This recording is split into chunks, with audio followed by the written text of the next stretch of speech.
I know. It's been quite a while since I recorded a YouTube episode, and the last one wasn't even focused on the MENA and Gulf regions.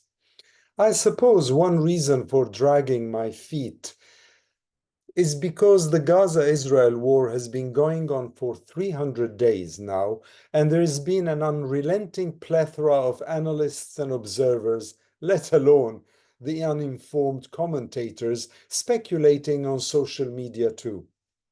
Everyone is an expert, but nobody is an expert really, since so very few are those who actually know and decide, or have the power and money to know and decide the fate of a whole region.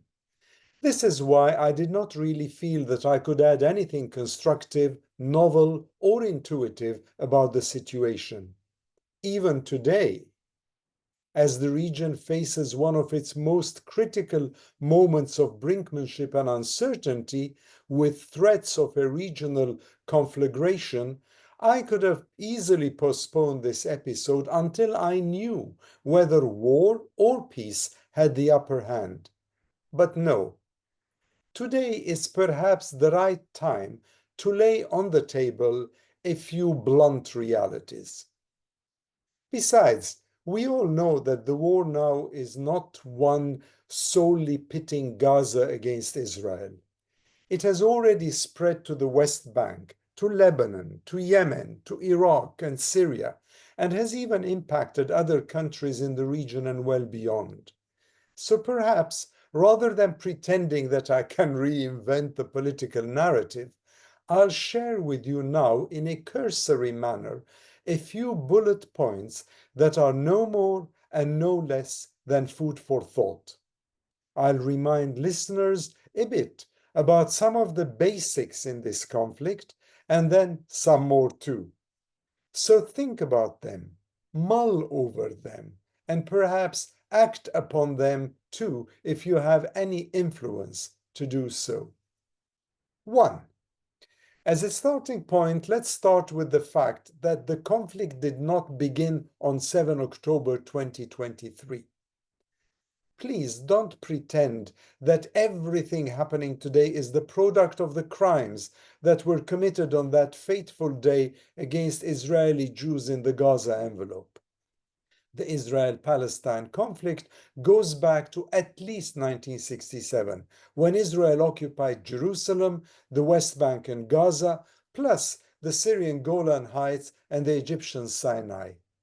7 October 2023 was the consequence as much as a continuation of an occupation that has been cruel, degrading, dehumanizing, land grabbing, and ultimately, in the words of B'Tselem, Human Rights Watch and Amnesty International, an apartheid system.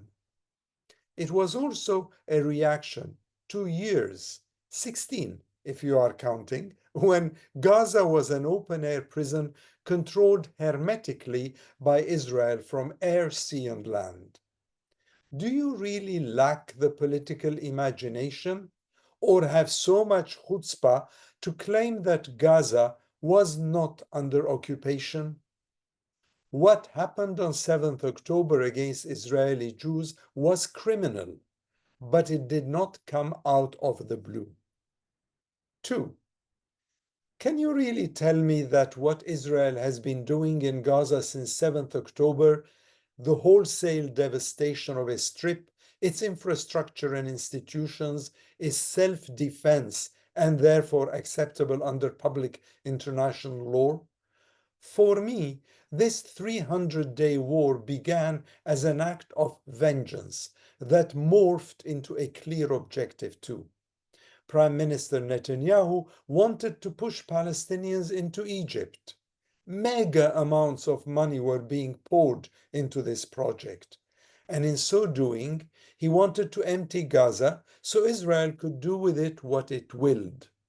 Keep Gaza a terra nullius, settle in it, exploit the natural resources in its territorial waters and continental shelf, adjacent to those in Israel and Cyprus, and in the process bring in its minions to run the strip. Israel didn't want Palestinians to stay on this land. But Egypt refused to go along with this plan, and so Netanyahu's default plan kicked in: tame the Palestinian presence and resolve once and for all. Hence, we have seen an abominable war machine being deployed by Israel with a dizzying number of casualties that is higher even than what the Euro-Mediterranean Monitor suggests on their website. Is this really self-defense?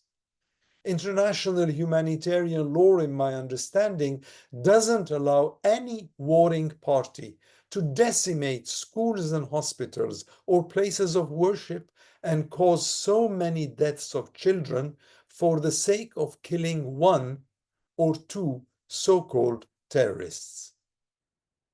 3. Israel couldn't, alas, have pulled off such atrocities without the unstinting support of the USA and some Western countries, notably Germany and the UK. The former because of the Holocaust-fed mentality, and the latter because it midwifed the creation of Israel in 1948. Guys, wake up and smell the coffee. In 2024, pre-Trump, the USA has pumped in US dollars 18 billion to sustain the Israeli war effort. Is this being impartial or showing contrition, as Secretary of State Blinken shows in his interviews? What the ICJ did in its advisory opinions at The Hague, and then belatedly what the ICC also did with its request for arrest warrants, are public international law validations at the highest levels, both of the legality and history of the occupation, as well as an acknowledgement of the crimes against humanity perpetrated by Israel in Gaza. 4. But the Israeli assault did not have as its target only Gaza. I'd argue that Gaza, no matter how painful and murderous, is merely the means, because the objective itself remains the Palestinian West Bank. Israel wants to settle in the occupied territories and turn Palestinians into vassals, bodies bereft of souls. So when politicians talk about the two-state solution today, 30 years after the failed and much maligned Oslo process that I was incidentally involved in too, I say to the defenders of Israel in the West, fine, two sovereign and contiguous states is great, but before you utter further platitudes, get rid of the myriad settlements, or at the very least, stop Israel from encroaching upon more Palestinian territories with more settlements or outposts. Stop the settlers and their ministers in government from destroying Palestinian orchards and groves or from blowing up houses. The settlers are like the biblical locusts spreading across the West Bank, and the geographical contiguity of the lands is being compromised every single month. And then you talk of two-state solutions. Over what space can you fit this solution? Tell me. 5. Most analysts would tell you Netanyahu has not won the war in Gaza. He obliterated much of it, true, but he neither conquered his nemesis Hamas, that he had once helped create, by the way, nor did he come up with any vision for the day after. He doesn't indulge in the day after, and so he turns his attention to Lebanon and beyond to Iran.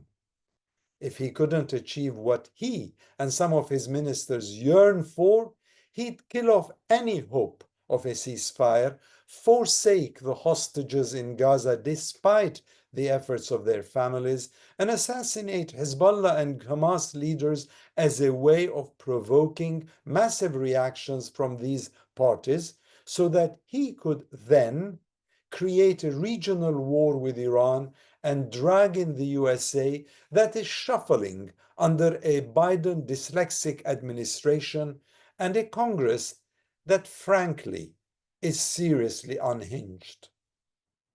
The few days ahead of us are critical, and I might come back to you with another fresh episode soon if things go south, or if a miracle occurs in the land of miracles and we get a solution, temporary or otherwise.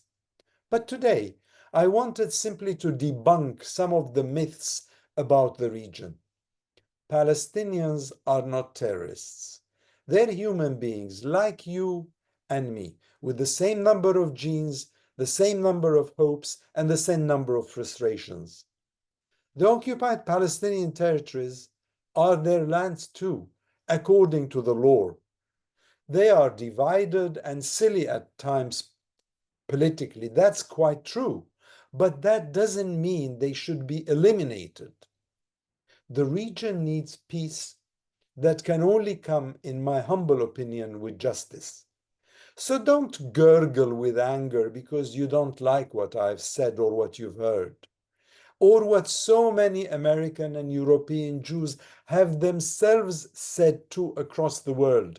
Have you seen the sit-ins? Have you seen the campuses of universities? Have you seen the demonstrations in London every Saturday? Netanyahu is a liability. He is not an asset.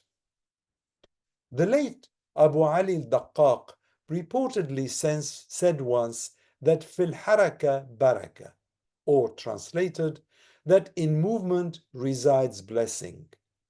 I won't go into the theological depths or even the sociological inferences of this saying, but only assert here and today that the world needs movement on the conflict in Israel and Palestine, and the blessing must be peace and not more wars. Otherwise, we'll all be stuck in a whirlpool of injustice that breeds violence, leads to more instability, which also hits our pockets, by the way. So before we judge others, it is time that we take a good look at ourselves in the political mirror and take action if possible. Indeed, fil haraka baraka. It is movement whose reward could really be peace.